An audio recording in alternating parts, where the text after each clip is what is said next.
भारत का संविधान हमारे देश का सर्वोच्च कानून है। ये बड़ा ध्यान से लिखा गया था ताकि नए आजाद हुए देश के सपने और आशाओं को दिखाया जा सके। यह सिर्फ एक कानूनी दस्तावेज नहीं है, बल्कि एक ऐसा मार्गदर्शक है जो बताता है कि देश को कैसे ईमानदारी और बराबरी के साथ चलाना चाहिए। Hello and welcome to the Statecraft Simplified with Dr. Ajay. Today we'll discuss about the salient features of Indian Constitution. The fourth lecture under Indian Polity Series. Indian Polity Series का चौथा लेक्चर है ये, जिनमें हम देखेंगे इन भारत का जो संविधान है उसका salient features. The Constitution is the supreme law of the land.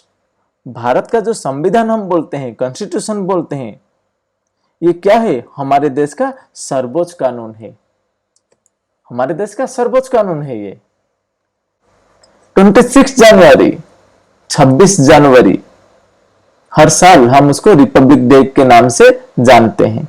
It embodies the ideals of justice, liberty, equality and fraternity. Bharat का संविधान की बात करें तो वो बोलता है ये कौन सा आइडियल्स धारण करता है।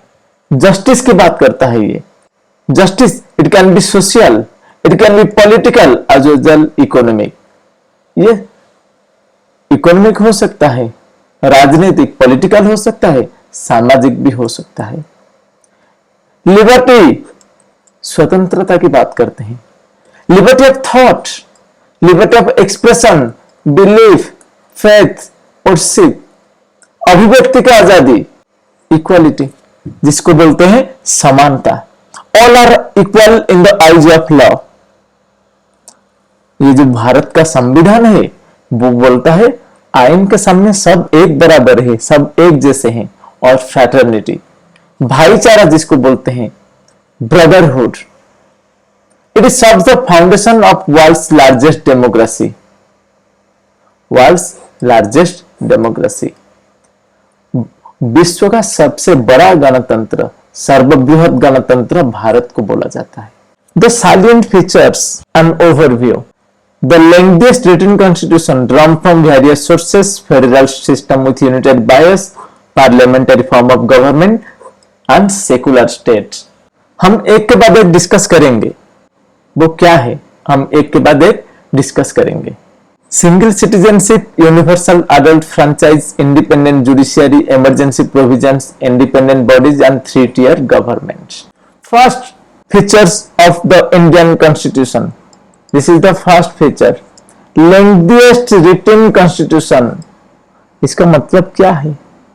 ये बोल रहा है कि भारत का जो संविधान है वो दुनिया का सबसे लंबा लिखा गया संविधान है। वर्ल्ड्स लार्जेस्ट कॉन्स्टिट्यूशन, सबसे बड़ा। वर्ल्ड में जितने भी सारे कॉन्स्टिट्यूशन है, भारत का संविधान, भारत का कॉन्स्टिट्यूशन सबसे बड़ा है। ये बहुत ही ज्यादा विस्तृत है और विविध भी है। ओरिजिनली हम जो बोलेंगे पहले से ही, originally there are 395 articles that has been divided into 22 parts and 8 schedules. हम अगर मूल संविधान की बात करें उस पे 395 आर्टिकल्स था, जो बोलते हैं अनुच्छेद। 22 पार्ट, 22 भागों में विभक्त किया गया था और उसको 8 अनुसूचियां में विभक्त किया गया था, डिवाइड किया गया था।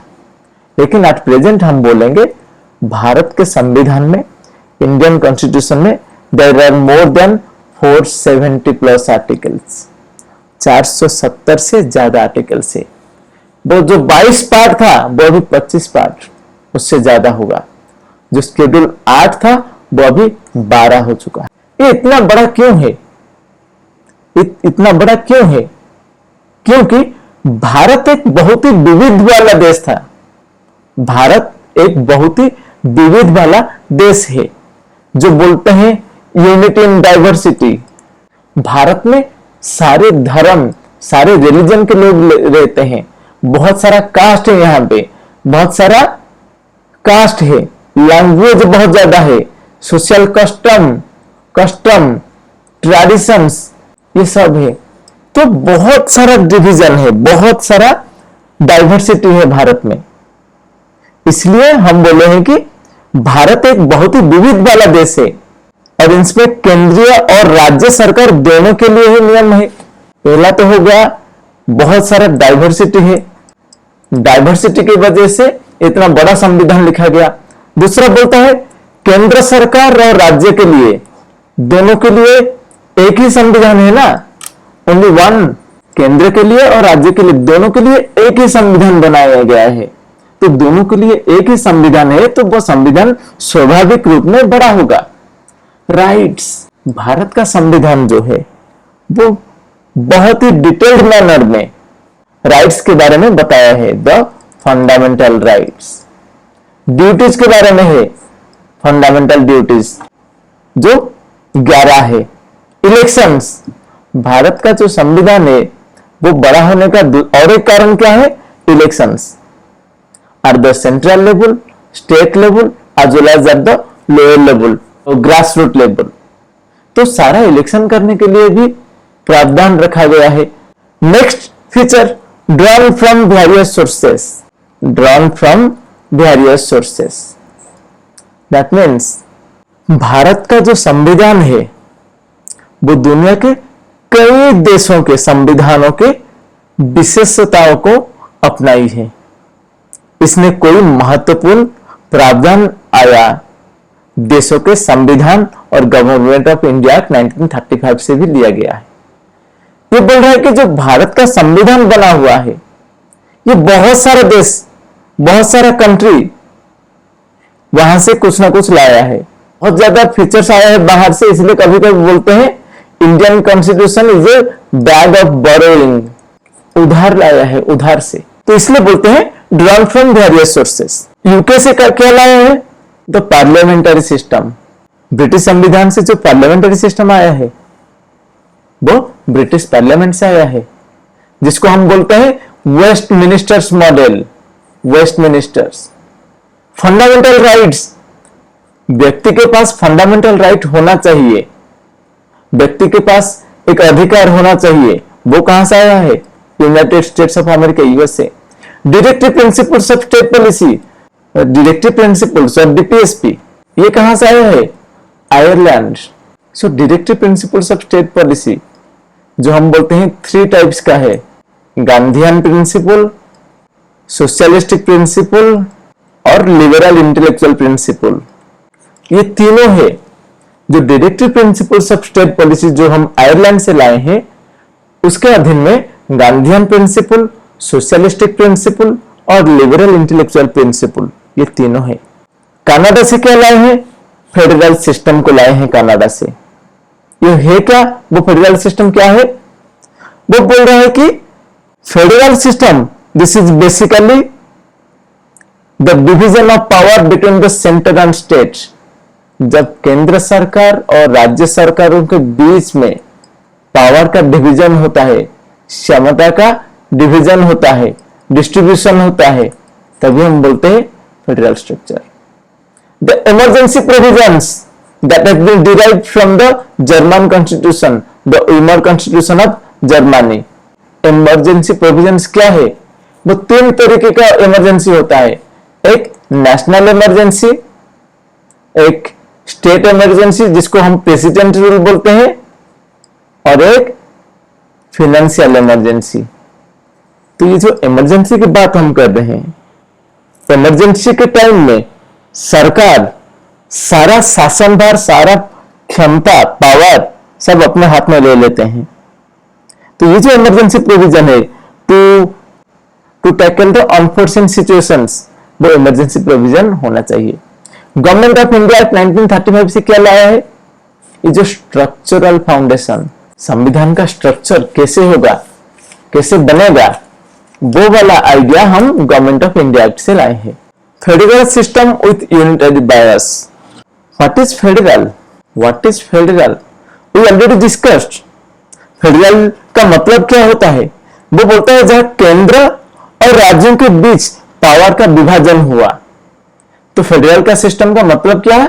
सेंटर और स्टेट, सेंट्रल गवर्नमेंट और स्टेट गवर्नमेंट, इन दोनों के बीच में डिवीजन ऑफ पावर हुआ होगा। पावर का क्षमता का डिवीजन होगा, पावर का विभाजन होगा। ओके, तो फेडरल सिस्टम बोल रहा है कि जहां पे पावर का डिवीजन होगा, एग्जांपल यूएसए की बात हम कर सकते हैं, कनाडा की बात कर सकते हैं, ये सब फेडरल सिस्टम है। यूनिटरी सिस्टम कहां है? Unitary system, unitary system Britain में है। फेडरल सिस्टम, यूनिटरी सिस्टम क्या है? यूनिटरी, यूनिटरी बोलता है बेसिकली जहां पे पूरा केंद्र सरकार बा सेंट्रल गवर्नमेंट के हाथ में ज्यादा पावर होगा, सेंट्रल बायस्ड। तो स्ट्रॉन्ग सेंटर, सिंगल सिटीजनशिप, ये सब यूनिटरी फीचर्स होगा। तो बोल रहा है कि इंडियन कॉन्स्टिट्यूशन जो है वो फेडरल सिस्टम विथ यूनिटरी बायस। कैसे है वो? The power sharing between the centre and the state, केंद्र सरकार और राज्य सरकार इन दोनों के बीच में पावर का बंटन हुआ है, जहां पे सेंटर ज्यादा पावरफुल है, सेंटर ज्यादा पावरफुल है स्टेट से, और सेंटर के हाथ में, स्ट्रॉन्ग सेंटर के हाथ में इमरजेंसी पावर भी है। And the federal system it promotes unity in diversity. Another feature of Indian constitution that is the parliamentary form of government. ये जो पार्लियामेंटरी सरकार है, पार्लियामेंटरी गवर्नमेंट है, वो एक ऐसी सरकार जिसमें एग्जीक्यूटिव पार्लियामेंट से आते हैं और उसके प्रति ये रिस्पॉन्सिबल भी होते हैं। पार्लियामेंटरी फॉर्म ऑफ गवर्नमेंट में जिसमें एग्जीक्यूटिव रिस्पॉन्सिबल रहेगा लेजिस्लेचर के प्रति, the executive should be responsible towards legislature. जो आइन को एग्जीक्यूट करते हैं वो रिस्पॉन्सिबल रहेंगे जो आइन बनाते हैं। ये प्रधानमंत्री हो गया, मंत्रिमंडल हो गया, ये पार्लियामेंट से आते हैं, राइट। हम पीएम की बात करें, काउंसिल ऑफ मिनिस्टर्स की बात करें, ये सब कहां से आते हैं? पार्लियामेंट से। और दूसरा क्या होता है?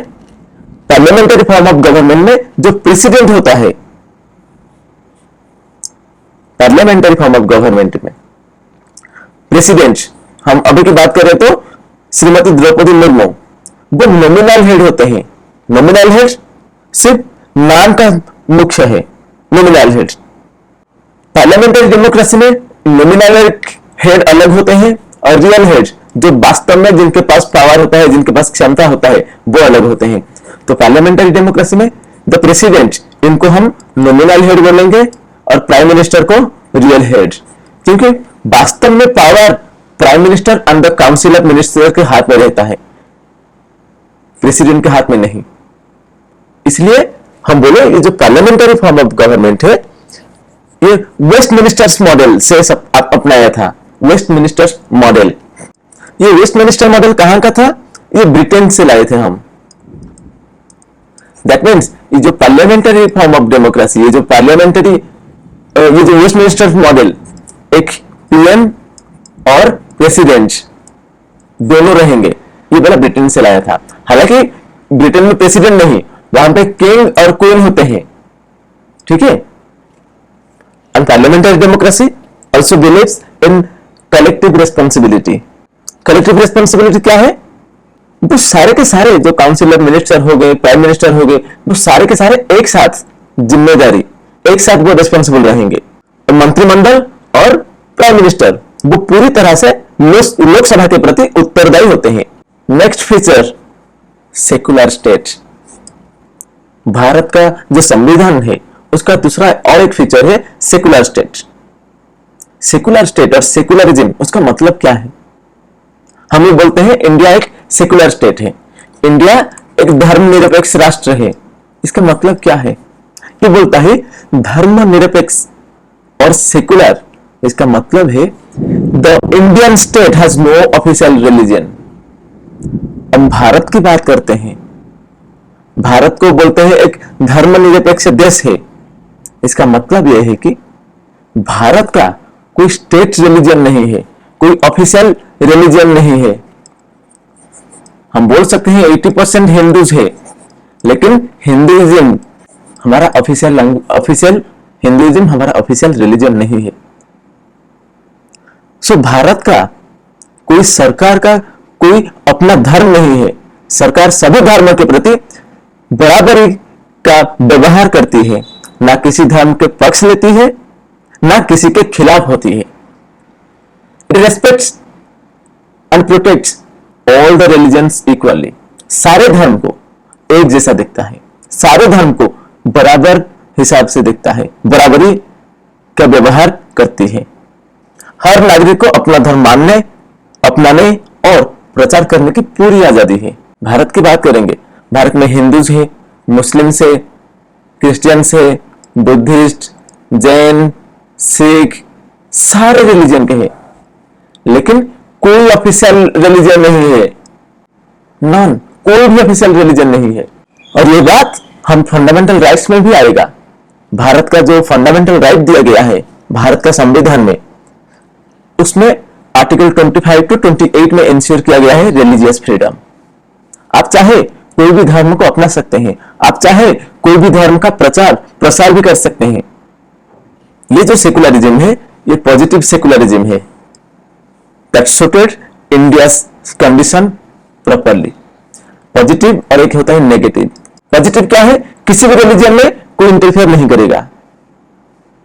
पॉजिटिवली मतलब हर रिलीजन को इक्वल स्टेटस, इक्वल रेस्पेक्ट, सबके प्रति बराबरी का व्यवहार।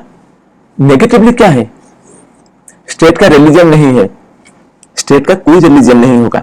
दैट मीन्स स्टेट और धर्म के बीच में सरकार पूरी तरह से अलग है। That means secularism, there is a complete separation between religion and governments. हम नेगेटिव सेकुलरिज्म की बात करें तो वो बोल रहा है कि सरकार, गवर्नमेंट और धर्म, रिलीजन के बीच में कंप्लीट सेपरेशन है। रिलीजन और पॉलिटिक्स ये दोनों मिक्स नहीं होते हैं कभी भी, do not mix at all. तो इंडिया में पॉजिटिव सेकुलरिज्म है, पॉजिटिव कंसेप्ट है। कैसे हुआ ये? सारे धर्म को एक जैसा मानना, इक्वल रिस्पेक्ट, इक्वल रिस्पेक्ट, सबको एक जैसे ट्रीट करना, इक्वल ट्रीटमेंट। ठीक है, कोई धर्म को फेवर नहीं कर रहा है, किसी को अपोज नहीं कर रहा है। और सारे धर्म में वो फ्रीडम ऑफ रिलीजियन है, फ्रीडम है, वो आजादी है। आप चाहे कोई भी धर्म को प्रैक्टिस कर सकते हैं, कोई भी धर्म का प्रोपेगेशन, कोई भी धर्म का प्रचार प्रसार आप कर सकते हो, but without any force, without any लालच। कोई लालच मत देना, कोई फोर्स का इस्तेमाल मत करना। सिंगल सिटीजनशिप और एक महत्वपूर्ण फीचर है भारत संविधान का। सिंगल सिटीजनशिप क्या है? One citizenship for entire country. बोलता है कि इंडिया, भारत में सिंगल सिटीजनशिप है, एकल नागरिकता। इसका सिद्धांत क्या है? जिसका अर्थ है कि हर व्यक्ति सिर्फ भारत का ही नागरिक होता है, सिर्फ भारत का, चाहे वो किसी भी राज्य का रहने वाले हो। कोई उड़ीसा से है, कोई बिहार से है, कोई दिल्ली से है। हम ये थोड़ी ना बोलेंगे मैं उड़ीसा से बिलोंग करता हूं तो पहले उड़ीसा का सिटीजनशिप, देन इंडिया का सिटीजनशिप। ये संभव नहीं है। क्यों? भारत में सिंगल सिटीजनशिप का प्रावधान है। जैसे कि यूएस हम जाएंगे, यूनाइटेड स्टेट्स ऑफ अमेरिका, एक सिटीजनशिप वहां पे कैसा है? वहां पे डुअल सिटीजनशिप है, डुअल सिटीजनशिप। आप United states of America, USA का सिटीजनशिप मिलेगा। दूसरा, आप अगर कोई पर्टिकुलर स्टेट से बिलोंग करते हो, हम जॉर्जिया की बात कर सकते हैं, वर्जीनिया की बात कर सकते हैं, लॉस एंजलिस की बात करें तो बोलेगा कि वो स्टेट का भी आपको एक सिटीजनशिप मिलेगा। तो वहां पे डुअल सिटीजनशिप है, लेकिन भारत में नहीं है। भारत में एक ही सिटीजनशिप है, जिसको बोलते हैं एकल नागरिकता, एकल नागरिकता, सिंगल सिटीजनशिप। अमेरिका जैसा नहीं है। तो भारत में जो सिंगल सिटीजनशिप है, इसका मकसद क्या है? इसका मकसद है it promotes national unity and equal rights. ये बोला कि नेशनल यूनिटी, ये देश की एकता बनाई रखती है, अगर सिंगल सिटीजनशिप होगा तो इसमें क्या होगा, देश की एकता बनती है और सभी नागरिक को बराबर का अधिकार और कर्तव्य मिलता है और कोई भी नागरिक भारत के किसी भी राज्य में रह सकता है, काम कर सकता है। ठीक है, से बोल रहे हैं कि अगर सिंगल सिटीजनशिप होगा, डुअल सिटीजनशिप होगा, कोई बिहार का बंदा यूपी चला गया तो डुअल सिटीजनशिप होगा, यूपी वाले बोलेंगे तो यहाँ का सिटीजन नहीं है, यहां से भाग, तो ये तो नहीं हो पाएगा ना। सो ये बोल रहा है कि एनी सिटीजन, कोई भी बंदा, कोई भी सिटीजन कहीं भी रह सकता है, कोई भी स्टेट में रह सकता है, कोई भी स्टेट में जाके काम कर सकता है विद इन इंडिया। ठीक है, यह है single citizenship. Another important features of Indian Constitution, universal adult franchise. ये यूनिवर्सल एडल्ट फ्रेंचाइज क्या है? ये बोल रहा है कि जो नागरिक, जो सिटीजन 18 साल से ज्यादा होगा, 18 साल से ज्यादा होगा, he or she can vote और they can vote in the elections, वो इलेक्शन में वोट कर सकते हैं, उनको नागरिकता मिल जाएगा, सिटीजनशिप जो बोलते हैं, उनको सिटीजनशिप, नागरिकता मिल जाएगा, वो इलेक्शन में वोट कर सकते हैं। तो इसलिए बोल रहा है कि ये जो भारत का संविधान हर वयस्क नागरिक, बोलते हैं जो एवरी एडल्ट सिटीजन, उनको मत देने का अधिकार देता है, चाहे उसका जाति, धर्म, लिंग, शिक्षा या धन कुछ भी हो। वो बोल रहे कोई भी डिस्क्रिमिनेशन नहीं होगा, जाति कुछ भी हो, जाति कुछ भी हो सकता है, जो कास्ट कुछ भी हो सकता है, ब्राह्मण हो सकता है, क्षत्रिय हो सकता है, SC, ST, OBC, gender, male, female, third gender, transgender, कुछ भी हो, कोई भी रोक टोक नहीं है। रिलीजन, हिंदू हो, मुस्लिम, सिख, क्रिश्चियन, बुद्धिस्ट, जैन, कोई भी रिलीजन का प्रोपागेशन आप करो या आप कोई भी रिलीजन को ना ही मानो, आप एक एथेइस्ट हो, फिर भी कोई भी डिस्क्रिमिनेशन नहीं होगा। आपको 18 साल हो गया, आपको मत देने का अधिकार मिल जाएगा, आपके पास इनकम का सोर्स हो या ना हो, वो कोई मायने नहीं रखता। It upwards democratic equality and participation. ये करता क्या है? ये बोल रहा है कि डेमोक्रेटिक इक्वालिटी, ये समानता और लोकतंत्र के सिद्धांत को दर्शाता है, जहां हर मत की बराबर कीमत होती है। इक्वालिटी बोल रहा है तुम्हारे पास ज्यादा प्रॉपर्टी है, तुम्हें ज्यादा वोटिंग राइट्स नहीं मिलेगा। तुम्हारे पास, हम बोल सकते हैं 100 एकर्स है या आप 100 करोड़ का मालिक हो और कोई एक भिखारी है या फिर किसी को बोल सकते हैं बिलो पॉवर्टी लाइन, बीपीएल, दोनों का वोट का वैल्यू सेम होगा, बराबर होगा। सो ये डेमोक्रेटिक इक्वालिटी में भरोसा रखता है। इंडिपेंडेंट जुडिशियरी, इसका अर्थ क्या है? हम बोलते हैं भारत में इंडिपेंडेंट और इंटीग्रेटेड जुडिशियरी है। मतलब यह है कि भारत में ये जो जुडिशियरी है, हम supreme court, high court, district courts, इनकी बात कर रहे हैं, ये सब जुडिशियल ऑर्गन्स है। ये एक न्यायिक तंत्र है जुडिशियरी, जो पूरे देश के लिए एक साथ काम करते हैं, इंटीग्रेटेड। भारत में legislative power, executive power, financial power, इनका बंटवारा हुआ है, लेकिन जुडिशियल पावर का बंटवारा नहीं हुआ है। इसलिए हम बोल रहे हैं इंटीग्रेटेड जुडिशियरी।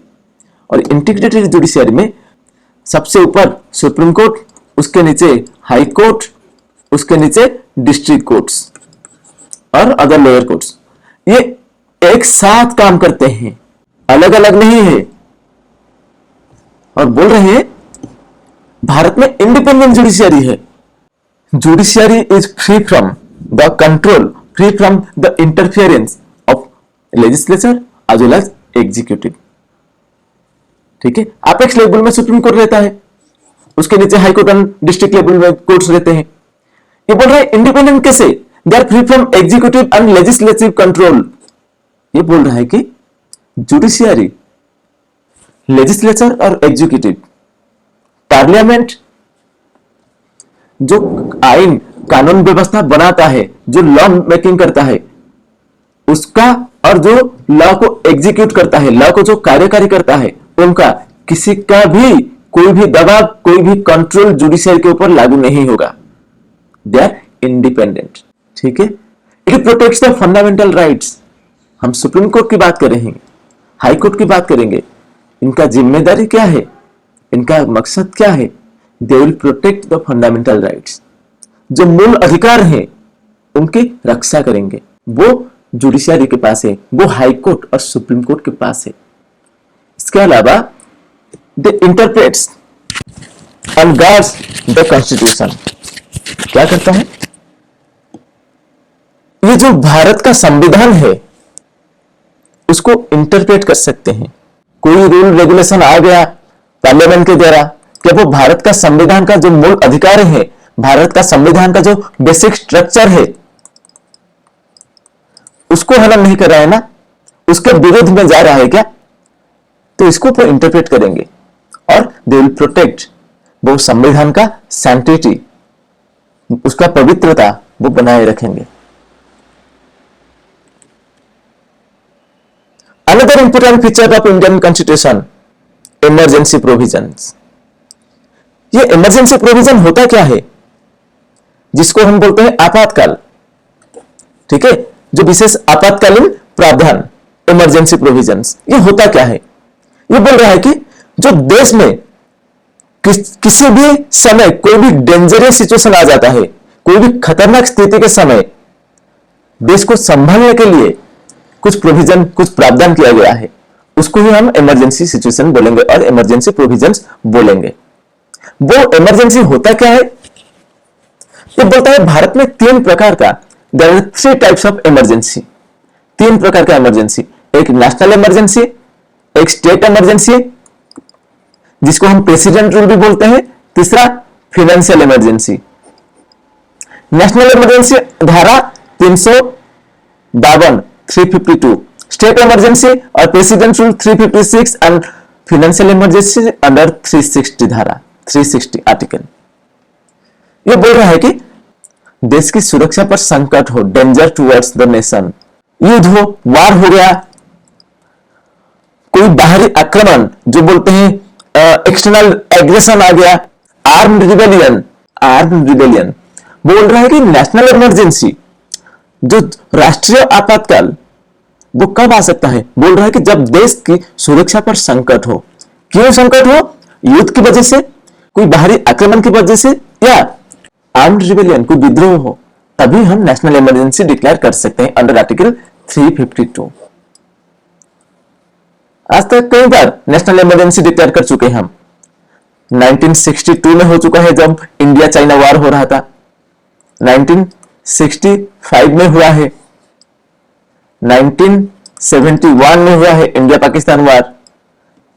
ठीक है, कई बार नेशनल इमरजेंसी का डिक्लेरेशन हो चुका है। फिर सबसे ज्यादा कंट्रोवर्शियल 1975 में हुआ था नेशनल इमरजेंसी। दूसरा है प्रेसिडेंट्स रूल, जिसको बोलते हैं राज्य में राष्ट्रपति शासन को ही हम बोल सकते हैं राष्ट्रपति शासन। और स्टेट इमरजेंसी, जब किसी राज्य की सरकार संविधान के अनुसार काम नहीं करती हो, तभी हम बोल सकते हैं क्या होगा? स्टेट इमरजेंसी और प्रेसिडेंट रूल। जब राज्य की सरकार संविधान के अनुसार काम ना करे, संविधान के हिसाब से आज पर द कॉन्स्टिट्यूशनल प्रोविजंस वो काम नहीं करेंगे, नहीं करते हैं, तो हम बोल सकते हैं कि वो प्रेसिडेंट रूल लागू होगा अंडर आर्टिकल 356। आज तक हम बोले तो ये प्रेसिडेंट रूल भिन्न भिन्न डिफरेंट स्टेट्स में 100 से ज्यादा बार लग चुका है। तीसरा है फाइनेंशियल इमरजेंसी, जिसको बोलते हैं क्या? वित्तीय आपातकाल अंडर आर्टिकल 360, 360। इसमें क्या है? जब देश भारी आर्थिक संकट में हो, देश का आर्थिक फाइनेंशियल कंडीशन अच्छा ना हो, देश का फाइनेंशियल कंडीशन अच्छा ना हो, तभी हम बोल सकते हैं फाइनेंशियल इमरजेंसी। आज तक भारत में कभी भी फाइनेंशियल इमरजेंसी नहीं लगा है, नॉट ए सिंगल टाइम, कभी भी नहीं। तो ये जो तीनों इमरजेंसी की हम बात कर रहे हैं, आपातकाल की बात कर रहे हैं, तो उसमें होता क्या है? The centre gets overriding power during the emergency. Centre की बात कर रहे हैं हम। इमरजेंसी के दौरान सेंटर, केंद्र सरकार, उसकी शक्तियां बहुत ज्यादा बढ़ जाती है। वो कुछ मूल अधिकार को रोका भी जा सकता है। ये जो फंडामेंटल राइट्स की बात कर रहे हैं उसको भी रोका जा सकता है। स्टेट्स के हाथ में पावर नहीं रहता है ज्यादा, ठीक है। ये स्वतंत्र संस्था है और ये इंडिपेंडेंट बॉडीज क्या है, ये बोल रहा है कि भारत के संविधान में कुछ इंडिपेंडेंट बॉडी बनाई गई है ताकि लोकतंत्र का सही और ईमानदार चलना सुनिश्चित हो सके। ये क्या बोल रहा है, इंडिपेंडेंट बॉडी क्यों बनाया गया है? For free fair and smooth functioning of democracy. गणतंत्र में सब कुछ ठीक से होना चाहिए। गणतंत्र में, लोकतंत्र में ईमानदारी से लोकतंत्र चलना चाहिए। कोई भी प्रोसेस है उसमें फेयर मेथड होना चाहिए, वो फ्री और फेयर मेथड होना चाहिए। गणतंत्र में ट्रांसपेरेंसी होना चाहिए, गणतंत्र में, डेमोक्रेसी में ट्रांसपेरेंसी होना चाहिए। इसलिए हम कुछ स्वतंत्र बॉडीज, इंडिपेंडेंट बॉडीज हम बनाए हैं, संस्थाएं बनाए हैं। उनमें से एक है निर्वाचन आयोग, जिसको बोलते हैं इलेक्शन कमीशन। इलेक्शन कमीशन कौन सा आर्टिकल में है? 324 आर्टिकल। इसका मकसद फ्री एंड फेयर इलेक्शंस। इसका मकसद क्या है? देश में निष्पक्ष और सही चुनाव करवाना। देश में चुनाव करेगा, चुनाव किसका करेगा? Sorry, president, vice president, Lok Sabha, Rajya Sabha, इनका जो चुनाव होगा, इनका जो इलेक्शन होगा ये इलेक्शन कमीशन ऑफ इंडिया करवाएंगे, जो आर्टिकल 324 में उल्लेख किया गया है, free and fair election. UPSC, जिसको बोलते हैं यूनियन पब्लिक सर्विस कमीशन, वो सिविल सर्विस के अधिकारियों की भर्ती करता है। सिविल सर्विस में जो रिक्रूटमेंट होता है उसको यूपीएससी करता है।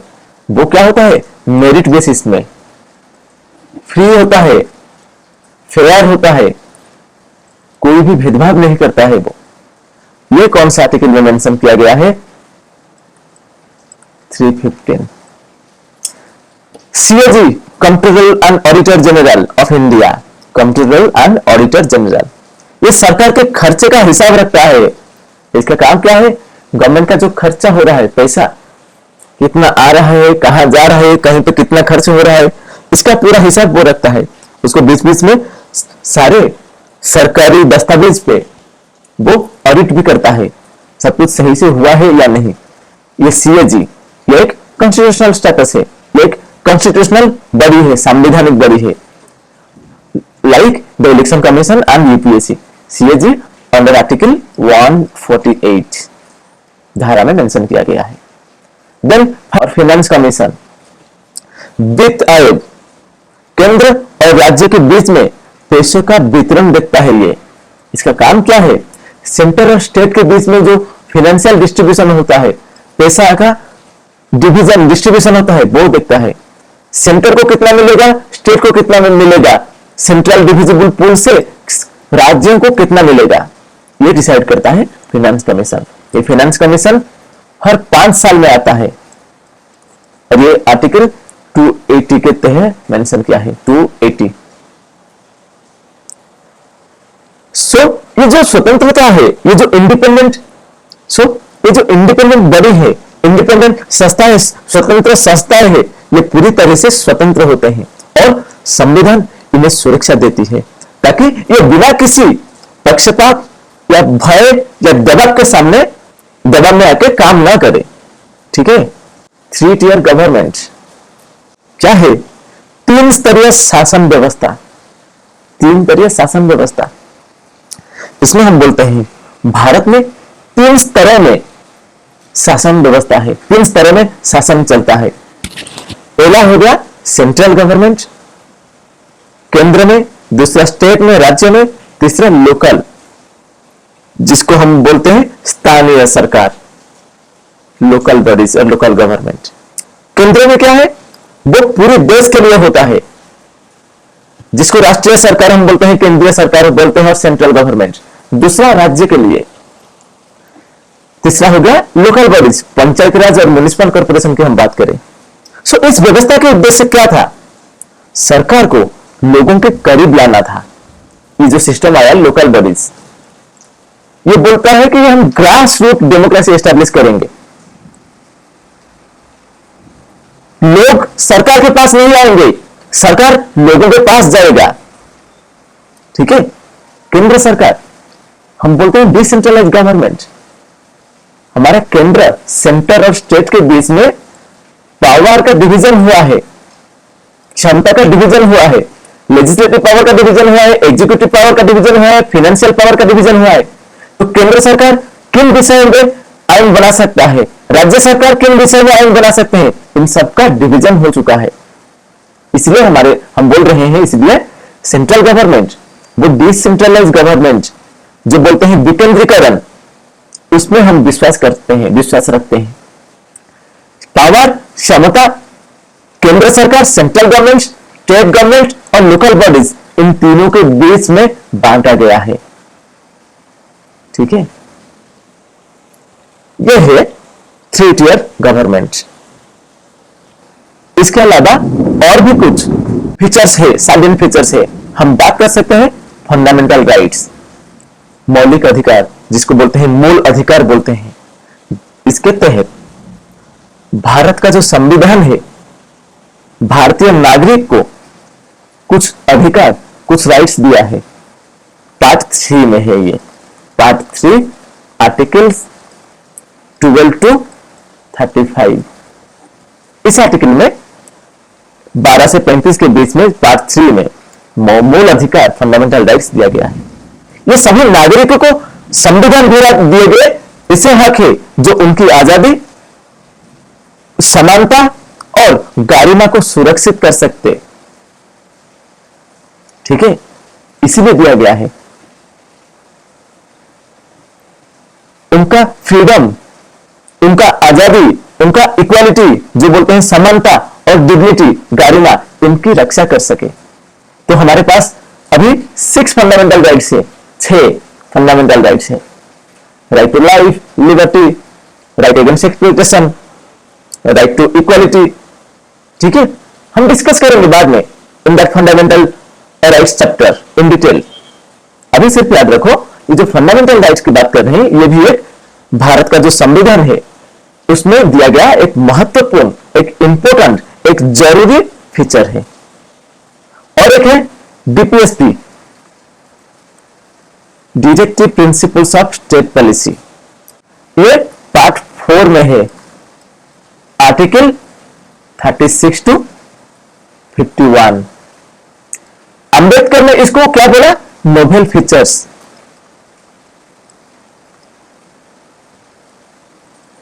भारत का संविधान का जनक जिसको बोलते हैं डॉक्टर बी.आर. अम्बेडकर, उनके अनुसार ये जो directive principles of state policy भारतीय संविधान का एक नोबेल फीचर है। ये संविधान के नोबेल फीचर है जो संविधान के पार्ट 4 में मेंशन किया गया है, पार्ट 4 में दिया गया है। इन्हें 3 मुख्य श्रेणियों में विभक्त किया गया है, मुख्य 3 श्रेणियों में बांटा गया है। क्या क्या है वो श्रेणी? एक सोशलिस्टिक प्रिंसिपल होगा, दूसरा होगा गांधीयन प्रिंसिपल, तीसरा होगा लिबरल इंटेलेक्चुअल प्रिंसिपल्स। 3 श्रेणियों में विभक्त किया गया है। ठीक है, कंक्लूजन में हम ये बोल सकते हैं, जो भारत का संविधान है, भारत का जो संविधान है, इंडियन कॉन्स्टिट्यूशन है, वो लिविंग और इवॉल्विंग डॉक्यूमेंट है। लिविंग मतलब वो जिंदा है और धीरे धीरे इवॉल्व कर रहा है। भारत का जो संविधान है ये ग्रो अभी भी कर रहा है। संविधान का व्यवस्था ऐसा है कि वो कभी भी कोई भी परिवर्तन होगा, कोई भी चेंज होगा, उसके साथ खुद को अक्विंट कर सकता है, खुद को ढाल सकता है। इसलिए अभी तक 100 से ज्यादा अमेंडमेंट्स हो चुका है। It balances global best practice with Indian realities. हम ये बोल रहे हैं कि भारत का जो संविधान है ये एक बैलेंस एस्टैब्लिश कर सकता है। विश्व में जितने बेस्ट प्रैक्टिसेस है, विश्व में जो बाकी संविधानों में जो अच्छाई है, बाकी संविधानों में जो अच्छाई थी, उसको हम लाके भारतीय कंडीशन में, भारतीय संविधान में, भारत के ढांचा में डालकर उसको भारत का हिस्सा बना दिए हैं।